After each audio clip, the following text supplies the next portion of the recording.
Hi everyone and welcome to my channel. My name is Vinayak PG and this is PG Creation. നമുക്ക് അടുത്ത് ആയിട്ട് octal നമ്പറിനെ എങ്ങനെ decimal ആയിട്ട് convert ചെയ്യാൻ നോക്കാം. ഒക്ടൽ നമ്പറിന്റെ ബേസ് പറഞ്ഞ എത്രയാണ്? ഒക്ടൽ നമ്പറിന്റെ ബേസ് പറഞ്ഞാൽ 8 ആണ്. അതിൽ 0 1 2 3 4 5 6 7 ഇങ്ങനെ 8 ഡിജിറ്റ് യൂസ് ചെയ്യുന്നുണ്ട്, ഇൻക്ലൂഡിങ് 0. അതുകൊണ്ടാണ് ബേസ് 8 എന്ന് പറയുന്നത്. 8 ഡിഫറെന്റ് ക്യാരക്ടേഴ്സ് യൂസ് ചെയ്യുന്നുണ്ട്, ഡിജിറ്റ്സ്. അതുകൊണ്ട് അതിന്റെ ബേസ് 8 ആണ്. അതേപോലെ ഒരു ഒക്ടൽ നമ്പറിന്റെ ഓരോ പ്ലേസിനെയും 8ന്റെ പവർ ആയിട്ട് നമുക്ക് റെപ്രസെന്റ് ചെയ്യാൻ പറ്റും. ഒക്ടൽ നമ്പറിന് ഓരോ ഡെസിമൽ നമ്പർ എടുക്കാൻ നമ്മൾ സാധാരണ യൂസ് ചെയ്യുന്ന സംഖ്യ. ഇപ്പോൾ എക്സാമ്പിൾ ഇപ്പോൾ 124 ആണ് എടുക്കുന്നതായിരിക്കും. അപ്പൊ ഇത് ഒറ്റയുടെ സ്ഥാനം, ഇത് 10ന്റെ 10ന്റെ സ്ഥാനം, ഇത് 100ന്റെ സ്ഥാനം. നമുക്ക് ഇതിനെ ഇങ്ങനെ റെപ്രസെന്റ് ചെയ്യാൻ പറ്റും. 4 ഇതിന്റെ പ്ലേസ് വാല്യൂ നമുക്ക് 10ന്റെ പവർ ആയിട്ട് എഴുതാൻ പറ്റും. അതായത് ഡെസിമലിന്റെ ബേസ് 10 ആണ്. അതുകൊണ്ടാണ് 10ന്റെ പവർ ആയിട്ട് നമുക്ക് 4 into 10 എന്ന് എഴുതാൻ പറ്റും. അടുത്തതിനെ 2 into 10 to the power 1 എന്ന് എഴുതാൻ പറ്റും. അതായത് ലെഫ്റ്റിൽ നിന്ന് റൈറ്റിലേക്ക് പോകുന്നതോറും പവറിന്റെ വാല്യൂ കൂടി വരും.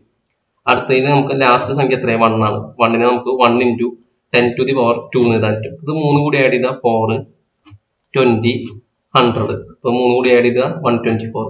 ഇതാണ് നമ്മൾ ഡെസിമൽ നമ്പറിനെ കൺവേർട്ട് ചെയ്യുമ്പോൾ കിട്ടുന്നത്. അപ്പൊ ഈ 124 10 ബേസ് 10 ആയിട്ട് ഞാൻ റെപ്രസെന്റ് ചെയ്യണം. അപ്പൊ 124 10. അപ്പൊ അതിനെ നമുക്ക് ഇങ്ങനെ എഴുതാൻ പറ്റും. അതേപോലെ തന്നെയാണ് ഒക്ടൽ നമ്പറിനെ ഡെസിമൽ ആയിട്ട് കൺവേർട്ട് ചെയ്യുമ്പോൾ നമ്മൾ ശ്രദ്ധിക്കേണ്ടത്. ഒക്ടൽ നമ്പറിന്റെ ഒരു എക്സാമ്പിൾ ഞാൻ 2 3 2 എടുത്തു. 232 എടുത്തു. അതിന്റെ ബേസ് 8 നമ്മൾ ഒക്ടൽ നമ്പറാണ് കാണിക്കാൻ വേണ്ടിയിട്ട്. അല്ലെങ്കിൽ നമുക്ക് ഇങ്ങനെ എഴുതാൻ പറ്റും 0232. 0 എന്ന് പറഞ്ഞാൽ ഒക്ടൽ നമ്പറിന്റെ പ്രിഫിക്സ് ആണ്. അപ്പൊ ഇതിനെ നമ്മൾ ഡെസിമൽ ആയിട്ട് കൺവേർട്ട് ചെയ്യണമെങ്കിൽ 232. ഇതിന്റെ പവർ വാല്യൂ നമുക്ക് നമ്മളിപ്പോൾ പറഞ്ഞ പോലെ ലെഫ്റ്റിൽ നിന്ന് റൈറ്റിലേക്ക് പോകുന്നതോറും കൂടി വരും. 0 1 2. അപ്പൊ നമ്മൾ ആദ്യത്തെ ഡിജിറ്റ് എടുത്തു, ഈ ഒരു ഡിജിറ്റ് 2 into ഇവിടെ ഡെസിമൽ വാല്യൂ കൊണ്ട് പവർ ബേസ് 10 ആയിരുന്നു. ഡെസിമൽ വാല്യൂവിന്റെ ബേസ് 10ന്റെ പവർ ആയിട്ട് റെപ്രസെന്റ് ചെയ്യാൻ പറ്റും. നമ്മൾ ഇവിടെ യൂസ് ചെയ്യുന്നത് ഏതാണ്? ഇവിടെ യൂസ് ചെയ്യുന്നത് ഒക്ടലാണ്. അപ്പൊ ഒക്ടലിന്റെ പ്ലേസ് വാല്യൂ നമുക്ക് 8ന്റെ പവർ ആയിട്ട് എഴുതാൻ പറ്റും. അപ്പൊ ആദ്യത്തെ value 2 into 8 to the power, ഇവിടെ 10 to the power 0 പോലെ 2 into 8 to the power 0 എന്ന് എഴുതാൻ പറ്റും. അതിനുശേഷം അടുത്ത ഡിജിറ്റ് എടുത്തു 3 into 8 to the power 1 എന്ന് എഴുതാൻ പറ്റും. അടുത്ത ഡിജിറ്റ് എടുത്തു, last digit 2 into 8 to the power 2. അപ്പൊ ഈ ഒരു ടേം എത്ര വരിക? 2 തന്നെ വരും. അടുത്തത് 3 into 8 24. അടുത്തത് 2 into 64 128. 128ഉം 2ഉം കൂടി ആഡ് ചെയ്താൽ 130. 130ഉം 24 ആഡ് ചെയ്താൽ 154. ഇതാണ് ഇതിന്റെ ഡെസിമൽ വാല്യൂ. അപ്പോൾ 232ന്റെ ഒക്ടലിന്റെ കറസ്പോണ്ടിങ് ഡെസിമൽ വാല്യൂ എന്ന് പറഞ്ഞാൽ 154 ആയിരിക്കും.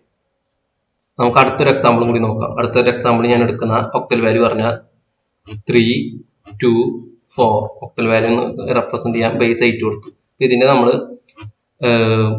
ഡെസിമൽ ആയിട്ട് കൺവേർട്ട് ചെയ്യണം. അപ്പൊ ആദ്യത്തെ ഡിജിറ്റ് 4 ആണ്. അതായത് 324. ഇപ്പൊ പവർ വാല്യൂ ലെഫ്റ്റിൽ നിന്ന് റൈറ്റിലേക്ക് പോകുന്നതോറും കൂടി വരും. 0 1 2.